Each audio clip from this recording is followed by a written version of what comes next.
Hello class. So for my project, I kind of wanted to record a video of me actually going through the website. I thought it'd be cool to have a visual. So for the first question, it asks, describe your first impression of the main dashboard. So my first impression of the dashboard was that it wasn't overwhelming, but it was kind of a surprise because usually websites have ads, a video that it doesn't really have this much going for it, and I instantly saw that I could move everything anywhere I wanted to.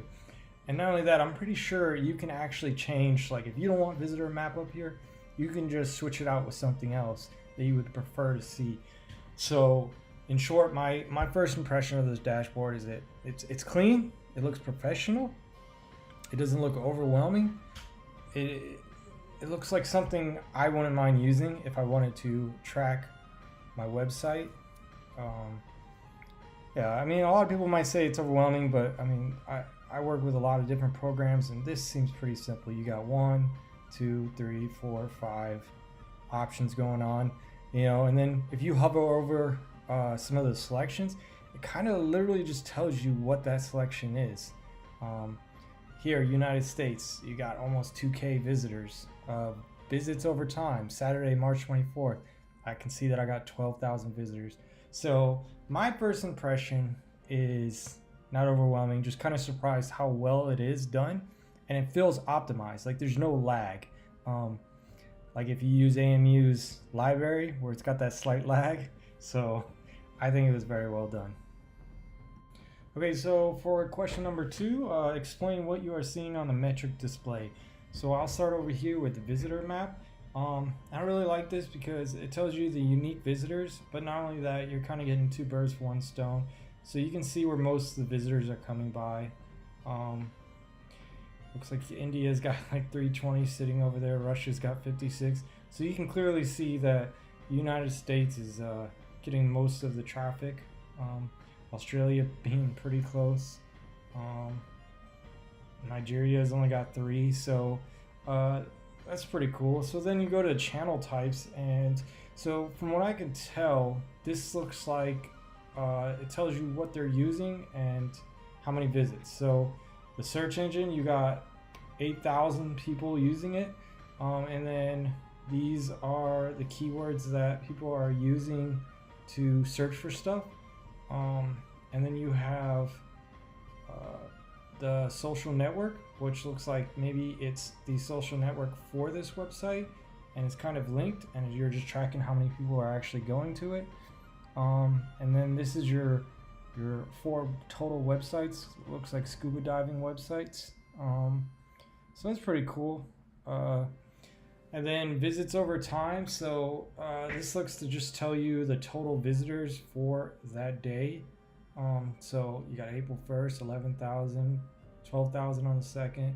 So that's pretty cool. Just kind of a good little thing, Maybe you see it start dropping down all of a sudden. Maybe you should figure out why it's doing that, where people are stopping. Visit overviews. So this is pretty cool. It's just giving you kind of like quick glance information. So like here you can see you have 6 users. The average visit duration was 4 minutes and 55 or 45 seconds. 57 visits have bounced, and that's pretty cool. They even put in parentheses, left the website after 1 page. So maybe it just, it didn't look good to them. So if you're losing half of your visitors because of that, perhaps you might want to change your UI around. Or maybe people are ending up on your website by accident and they're bouncing because of that. But it's good info to have. And then visits in real time. So in the last 24 hours, you can just kind of look at how many visits you have, and then actions like sales, clicks, kind of like that JavaScript tagging that we've been learning. So that's pretty cool. And then you can see the last 30 minutes, which is cool. And then on top of this, it's pretty cool that it kind of breaks down like their like operating system, their browser, if they're on a mobile phone, if they're on a desktop. So it's like good info. You might want to see who your main customers are. Maybe you got a lot of people coming mobile. You want to make sure your website's mobile friendly. Maybe you got a lot of people on desktops. use that screen real estate to really make your website look good, because you know that's your main customers coming in. But yeah.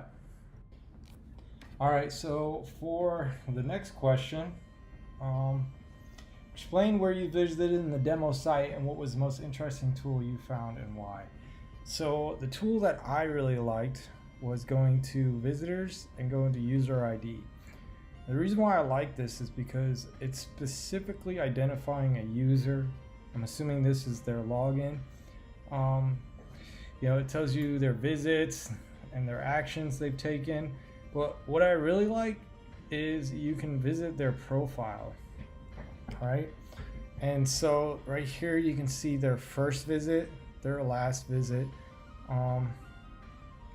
You can see what kind of device they were using, where they were from.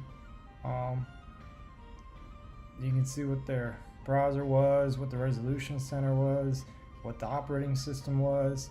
I believe there was something on here. Yeah, right here. Each page took on average 1.322 seconds to load for this visitor.